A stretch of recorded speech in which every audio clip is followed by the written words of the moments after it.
The only simplicity to be trusted is the simplicity to be found on the far side of complexity. Alfred North Whitehead. My friends, each and every day we are looking for that simplicity, taking the complications of millions, billions of inputs into the market every day and making it simple by paying attention to the things that most tell us what's going on, and that is volume and price. And of course, we use our volume metric at the bottom of each of our three charts. We use multiple time frames, so you know what's going on in the short, the medium, and the long-term time frame.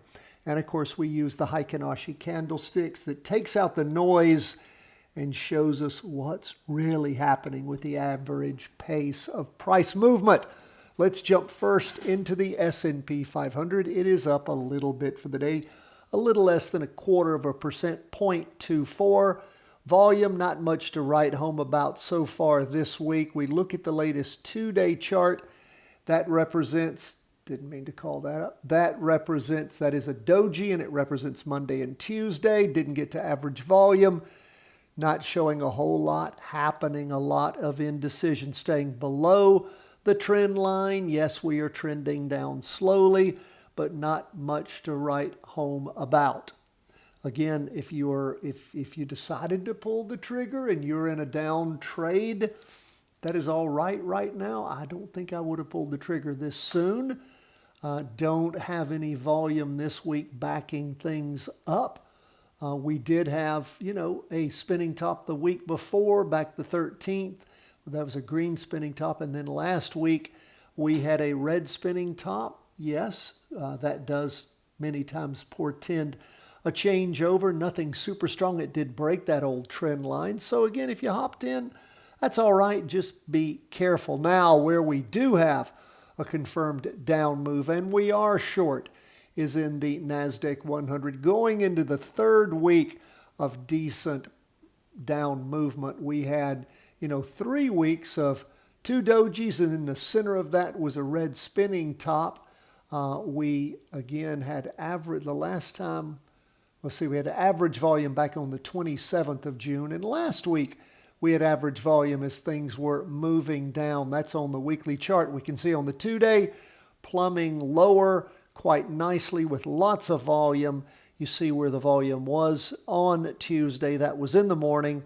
Things looked like, and again, I'm looking at Heikin-Ashi candlesticks, a little harder to read as far as like what actually happened intraday, but it looks like things plumbed down in the morning and then recovered a little bit in the afternoon, though still down decently, 0.97%. Let's look at bonds.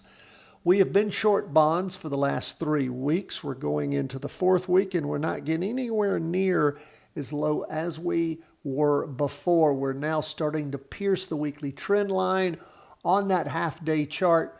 We haven't done so, of course, on the 2-day or the weekly yet, but we are watching.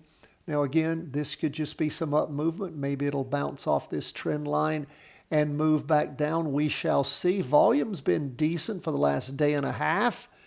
And again, we'll see what bonds are showing us, if indeed they're going to start pushing through on the 2-day also. Haven't even done that yet with the wick.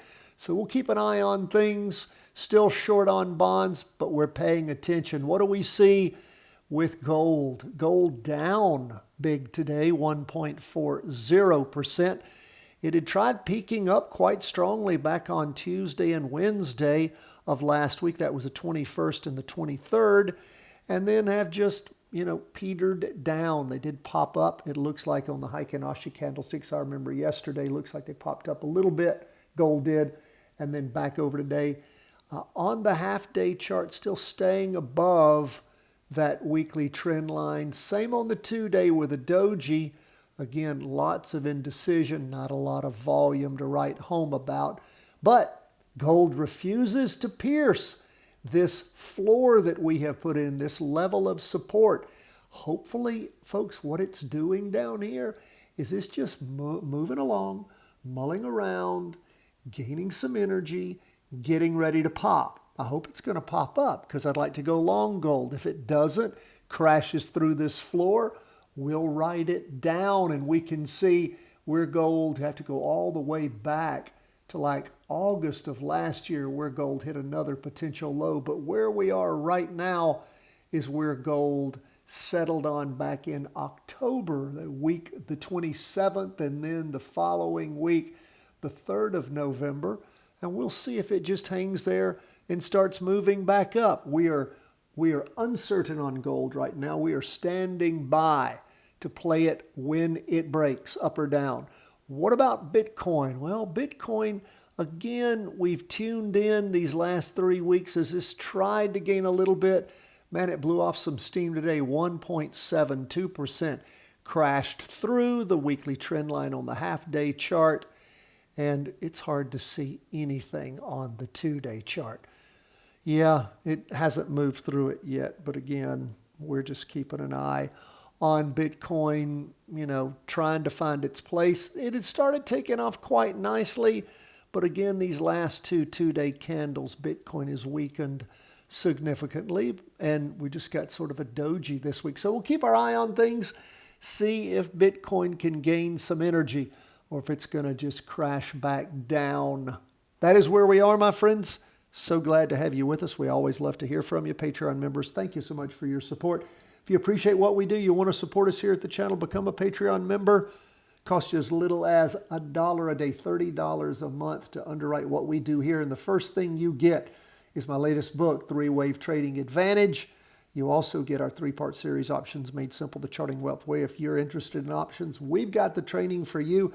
And every day, you get our 5-day plus ETF trading analysis and execution plan along with trade execution summary grid.